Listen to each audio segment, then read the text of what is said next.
Bum here. Today I'm going to show you a real easy way to... Hey guys, Out of Work Bum here. A friend of mine asked me to make some blueberry moonshine for him. The last batch that I made of the blueberry, it just seemed like it was missing something, a little too much blueberry. So I'm going to try something today. I'm going to mix apple with it. So I'm going to do an apple blueberry moonshine, which is actually a brandy. Any whiskey made with fruit is technically a brandy. So this is an apple brandy, and before it's distilled, it's technically a blueberry apple wine. And then you distill it and you get the brandy or moonshine or whiskey or whatever you want to call it. So what we're going to do is we get about 3 gallons of water to a slow boil. And then we're going to add about 5 pounds of sugar. A little at a time, just stir it in. So the ratio is usually for every gallon of water, I'm going to make a 5-gallon batch. So for every gallon of water, you're going to use 1 pound of sugar. And for me, that comes to about 9 cups, give or take. And then there's also sugar in the fruit. So you also want to use about 1 pound of fruit per gallon of water as well. So I've got a 3-pound bag of blueberry. And like I said, the last time the blueberry was still a little too strong for me. So we're going to cut it down with some apples. So about 2 pounds of apples and 3 pounds of blueberry. Now these are just frozen blueberries, and these are just regular apple. I think there's 2 different kinds. I think there's Macintosh and Gala apples in this batch. You're just going to pour that in and let it dissolve. You're going to add your blueberries. These were frozen. Use fresh if you got them, but the frozen ones are okay. Conveniently already weighed in 3-pound batches, so try to keep the bag out of the water.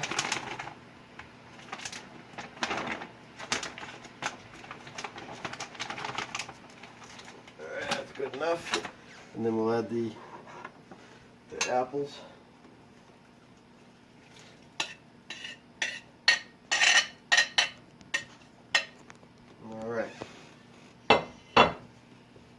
So, I usually hit this with a little puree.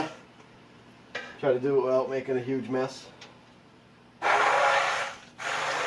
Mostly want to break the apples down. The blueberries are small enough where it doesn't really make a difference. But the apples need to be broken down a little more. They're not going to get into the 5-gallon jug that I use.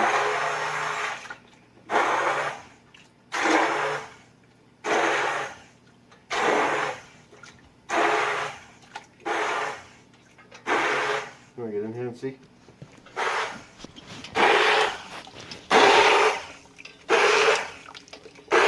I'm try to do this without making a huge mess. Whoop.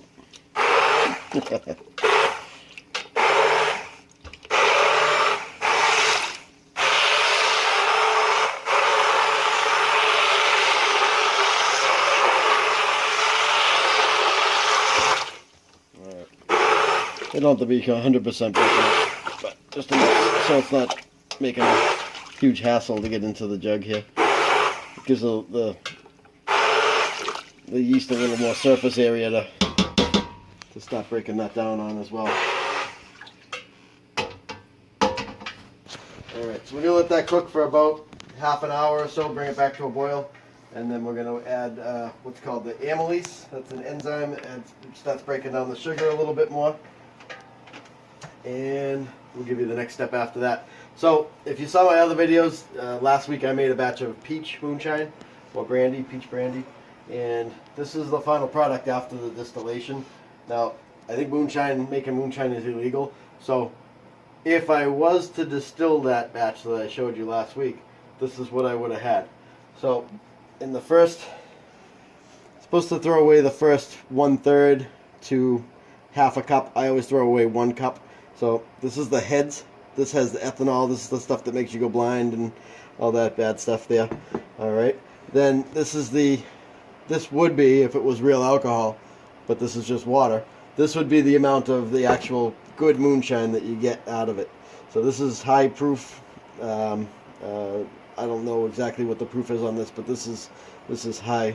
You can see in the videos of moonshiners and all that stuff, they do the bubble test, and that's good stuff there. That's high proof. So that's the first batch. That would be, if it was not water, this would have been the first run, which I believe they call the heart. This is also the tail end of that run, and then if this was moonshine, this would be the tails. I would have had more tails, but I just started getting tired. It took about 3.5 hours to run this. I use the tails. If I was going to make moonshine, I would use the tails to use into my thump keg, and just mix it with some water. This could be drank by itself too, if it was moonshine, which it's not. So that's about what you can expect from a 5-gallon yield. That's the yield you can expect from a 5-gallon batch. So you have about a cup of heads. I don't know what that would is, a quart and a pint, a quart and a half or so of what they call the heart, which is the high octane. This is all uncut. This is the raw stuff. This is the high proof stuff. Then you can cut it and you can temper it. That's a whole other process. And then this would be definitely drinkable. It's not as good. It's a lower alcohol content. That may be around 80 proof, maybe 65 to 80 proof, and that would go into my thump keg. Again, it's not bad, especially if you're going to mix it with anything. But that's what you can expect from a 5-gallon batch. So that's about what I would expect if I was to turn this demonstration mash into actual moonshine. So I'll come back after I activate the yeast, and I'll add the amylase. I don't even know how to say it. Amylase into it, and we'll go from there. So I'll see you in a few minutes. Okay, so that's boiled for about a half an hour, and now I'm just going to sprinkle in my amylase. It's about a half a teaspoon of amylase, and that just goes in over the top.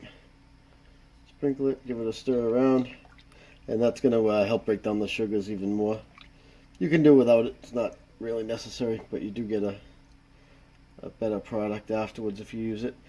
So after this cools down, I'm going to put it into my 5-gallon container, and I'm going to activate my yeast, and I'll add the yeast to it, and then we're going to sit it on a cool dock area. I'm sorry, not cool dock, but in just in a out of the way area, and you want to keep that relatively warm, not hot. So what I normally do, especially wintertime, is I'll put a heating pad around it and just wrap it in a blanket. Heating pad works pretty good, and just keep it on low. It just kind of keeps everything bubbling, and I'll show you all that. And if you don't want to use a heating pad, they do make a wrap that you can buy. They're like $30. Same thing, it's an electric heating pad. So I'll show you all that once it's done, and I will come back when I'm ready. Okay, so we've activated our yeast, and this is the kind of yeast I've been using here, just regular Red Star. Usually I would use 5 packages or so if you were going to use packages. So this is about 10 or 11 teaspoons in warm water, and about 1/3 of a cup of sugar. And we have our mash in the jar ready to go. We'll add the yeast, the activated yeast, to the jar, and we will to the mash, and then we will put the airlock on it, and it'll be all set to go. So I'll be right back with that. Alright, so the time's been about 5 or 10 minutes, and you can see that that's bubbling away. Means the yeast is working, it's making everything good. If you look real close in there, you might be able to see the bubbles. I don't know how good it's showing up, but that's the yeast working. See the different levels, all the blueberries down the bottom. The apples are pretty pureed. I think a lot of the apples will end up floating for a while. So this is going to bubble away for about a week or so. We're going to put this into a corner of the room out of the way. I'm going to wrap it in a blanket. The ideal temperature on something like this is usually around 85 degrees. It does make some heat as it bubbles, kind of like a compost. And the blanket is sometimes enough. I keep my house kind of cold in the wintertime, so sometimes I'll use an electric blanket, like I had mentioned before. Not electric blanket, a heating pad underneath the blanket, and just throw that on low, and that's usually enough to keep it going. It'll still ferment. It just takes longer if it's too cold. If it's real cold, it'll kill the yeast off altogether. But if it's if it's just a lower temperature, it will just take a longer time. So that's it. So the final process to this would be to distill it, and if you were not to distill it, this would just be a wine. So the alcohol content on this will be around 15%, I believe. Somewhere around 12, between 12 and 15% with that type of yeast that I've used. Again, I showed you what it should yield approximately, and if you want to take a look at some of my other videos, especially some of the older ones, you'll see some of the videos I did when I was more or less learning. I trying to remember the ways that I was taught how to do some of this stuff, and you can see how far I've come. But they do seem to get a lot of views. A lot of people are interested in them. I get a lot of comments. If you have any questions, let me know. But take a look at some of the old videos if you want. Subscribe. I'll be putting some more out. Some different things. This is the same basic recipe that I use for any of my fruit type of moonshines or brandies like this. It's a 1:1:1 ratio, fruit to water to sugar, and it seems to come out pretty good. So I've had good luck with it, and it's pretty simple, pretty easy to do. So let me know if you have any questions, if you have any ideas on different types you can do. I know I've done black raspberry before. I've done the straight, just regular apple. I've seen people do watermelon. I guess you can do it with watermelon. I don't know if you can do bananas or pineapples or anything like that. I would imagine you could. So I do want to try a rum sometime. I think that'd be kind of neat to try. So different things. Let me know. Subscribe and hit the like button, all that stuff. I'm trying to get my channel back up and running, and we'll go from there. So again, thanks for watching Out of Work Bum, and that's it.